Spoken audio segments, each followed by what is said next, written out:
USC sophomore sensation, future WNBA #1 pick, Juju Watkins, suffered a torn ACL in the first quarter of the Trojans' win over Mississippi State last night. She will undergo surgery, bringing an end to her illustrious sophomore season. Juju, a Los Angeles native, is widely considered one of the best players in the country, if not the best, and was just 54 points shy of breaking Kelsey Mitchell's all-time record for most points among Division I women over her first 2 seasons. She had already outscored Caitlin Clark through 2 seasons, who holds the record for a D1 career on the women's side, as we know. Lexi, you were at the game last night. I was. How devastating is a Juju Watkins injury for women's basketball? It was really sad. And you hate seeing anybody get injured. I was actually walking into the arena when it happened, so I didn't see it. But I, sucked the life out of the arena for, I would say, 10 minutes. But the way, the USC crowd, rallied behind that, the energy in there was incredible. It was a really fun environment. But, all I can say is, just thoughts and prayers to Juju. There's not really anything else that she needs to hear right now but that. But seeing her go down, the whole women's basketball community is just, heartbroken for her. Yeah. Because of just her impact and just the girl she is and everything she's accomplished. You just hate seeing that. But USC played great after. They looked really good. So that's a good sign for them. And Kiki said, a record with 36 points Yeah, in the game for SC. She was hooping. Go on to get the dub. They still advance to the Sweet 16. Swag, I see you over here wearing your USC gear and support. You think about that Juju Watkins. We were live on playback during the Bucks-Suns game when it broke, saw the video, did not look good, even just at first sight. Obviously, she had to be carried off the court, and later on the announcement came that she's done for the season. It's just tough. They was on pace to do some, something that ain't been done probably in a while at USC on both sides.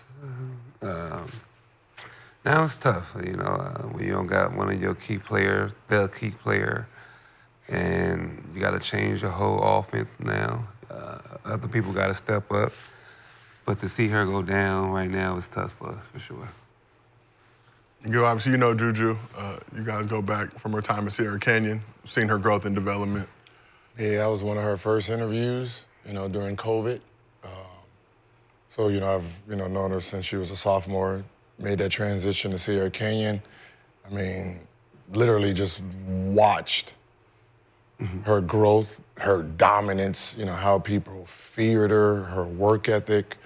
I remember we were in Boston, was it the Hoops? What's that tournament? Hoops Hall or something like that? Hoops Hall. We're playing against was it top 2 ranked team in the country. And she twisted her ankle first quarter, came back after half, twisted the other ankle, and came back and then watched her walk through defense and end up winning by 15 points and took the #1 spot. But just to watch just something special. Every time she needed to be dominant, she dominated. She had the real it factor. When you needed Juju to be, we need the last 10 points, she delivered every time. So just to see her go down right now is just heartbreaking. And Shad, obviously, you're a big fan of the women's game. Just Juju, her impact on the game, and her suffering this injury. What's your reaction to it? It's unfortunate part of the game, and wish her full recovery. It's going to be tough. Now with the expectation of her after full recovery and what she's going to be able to do after something like this. So the mental side of the game is now going to kick in.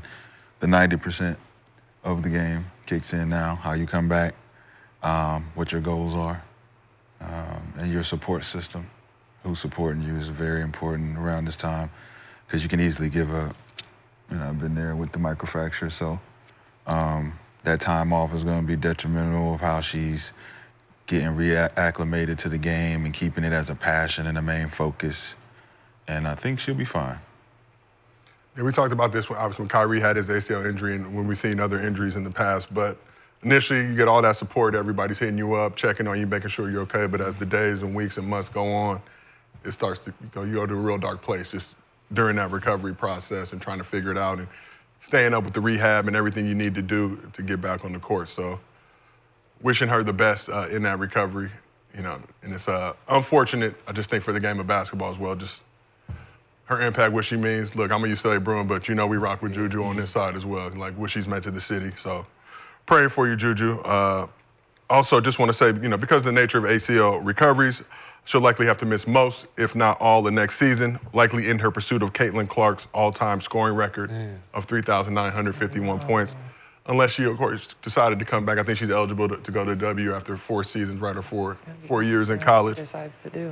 And then we saw Paige Beckers come back this season after suffering similar, you know, devastating injuries in her career. But Watkins was at 1,709 points, would have had the chance for more as the Trojans advanced to the Sweet 16. I know it's crazy to say. In A lot of points. a little under 2 seasons in college, she already got 1,700 points. SC was going to roll to that Final Four. You know, probably wasn't going to beat UCLA, but they were going to at least have 3 more games. Come on, Joe. Just, Well, how many losses y'all got? huh? How many losses y'all had? 2. Who they came from? You know, regular season. Well, I'm just saying. They were regular season losses. We're in the tournament now. But Lexi, over to you. Do you believe Juju would have broken Caitlin Clark's scoring record if she had the chance to play 4 healthy seasons? Oh, for sure. Easy. Not easy, but yeah. Just the way she scores the ball. And then I feel like she would probably at some point develop a more efficient scoring, more threes. She gets to the free throw line a little bit more, which makes up for the lack of three-point shooting compared to Caitlin and Kelsey Mitchell and Kelsey Plum. So it's going to be interesting. I mean, obviously, that's so far ahead, you don't even want to bring that up. Like, what are you going to do when you get back? Like, are you going to stay all 4? Or are you going to do your 3 years and leave when you're eligible? But, like, that's, like, now a decision that's going to come up for her in the future. But, yeah, she would have broken the record for sure. Easy work. Do you stay? Like, in college, I feel like when you, like, the star women's player in college, you get a lot of spotlight on you. And, like, I don't want to say more opportunities, but you do get opportunities. I feel like when you just that one player in college, yeah, for sure. compared to going to the WNBA right away, and then you got to fight with. Yeah. I mean, that's the good thing about the W is because that window it stays open much longer for you. So whether she decides to leave or stay, she's going to probably be the number 1 pick no matter what. So it's what type of legacy she wants to leave in the college game, and that'll be up to her, but she'll be supported either way. For sure. We're like, again. When do women come back from that? Is it like longer compared to? I think it just depends on the player, honestly. But I would assume over a year. I mean, it's a right leg, so it's not, you know, her main jumping. I mean, I will say my teammate, Kia Nurse, she is, I think now this is her 2nd year removed from her knee, and she said like that she's feeling back to herself now, 2 years later. So last year she played, was still figuring it out, and then this year when she came and played in Nashville, she's like, I feel back. Same with my other friend, Bria Hartley. She said something very similar. So it depends on the player. And the style of play. Yeah. You know, so, you know, with her, it's going to be all about, you know, the balance of, you know, she's attacked, she's coming downhill. You know, she has a strong body, so it's basically just, you know, making sure, you know, when she's planting on that right and trying to push off that right, it's stable. Yeah. Well, again, Juju, wish you a speedy recovery. Look forward to see you back on the court in the near future. But let's keep this thing moving now. So at the end of yesterday's show, it came as a surprise for